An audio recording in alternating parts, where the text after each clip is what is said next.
मुल्क भर में बढ़ती हुई महंगाई पर जहां आवाम परेशान है, वहीं सियासतदान भी चुप नहीं रह सके हैं। ब्यूरो हेड सक्खर शाहिद अली मौजूद हैं पीपल्स पार्टी के मरकजी रहनुमा सैयद खुर्शीद शाह के साथ। जी शाहिद, बताएगा क्या कहना है खुर्शीद शाह का? सुना है उन्होंने अवाम को इस्लामाबाद मार्च करने का मशवरा दिया है। मुल्क में बढ़ती हुई महंगाई ने गरीब आवाम का जीना दूभर कर दिया है, लेकिन जिस तेज़ी से चीनी की कीमतों में इजाफा हुआ है वो हैरानकुन है। इस वक्त सक्खर समेत गिरदोनवा के इलाकों में 145 से 48 रुपये फ़ी किलो चीनी फ़रोख्त हो रही है। बात करते हैं पाकिस्तान पीपल्स पार्टी के मरकज़ी रहनुमा और सीनियर पार्लियामेंटेरियन सैयद खुर्शीद अहमद शाह से। शाह साहब, ये बताएं कि वज़ीर-ए-आज़म ने कल अपनी तकरीर में कहा है कि सिंध की 3 शुगर मिलें बंद हुई हैं, उसकी वजह से चीनी की कीमत पूरे मुल्क में बढ़ गई है। ऐसा है? देखिए, शर्म के मारे उसके पास कोई लफ्ज़ नहीं है।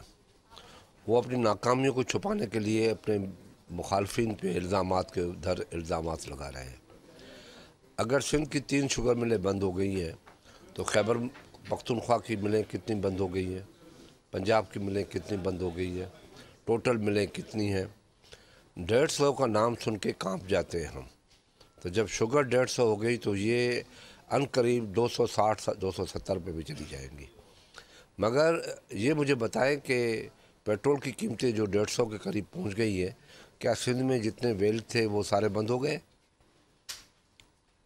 ये नाकामियों को छुपाने के लिए अपनी अलग उधर उधर की बातें करके अपनी जान छुड़ा रहे हैं। मगर आवाम के लिए अगर हमें यहाँ से पैदल मार्च करके आवाम को लेके जाके इस्लामाबाद पहुँचना चाहिए तो हमें इसमें भी आरी नहीं होनी चाहिए।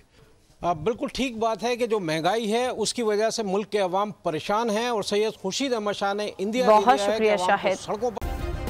सब्सक्राइब करें और बेल दबाएं ताकि कोई खबर रह न जाए।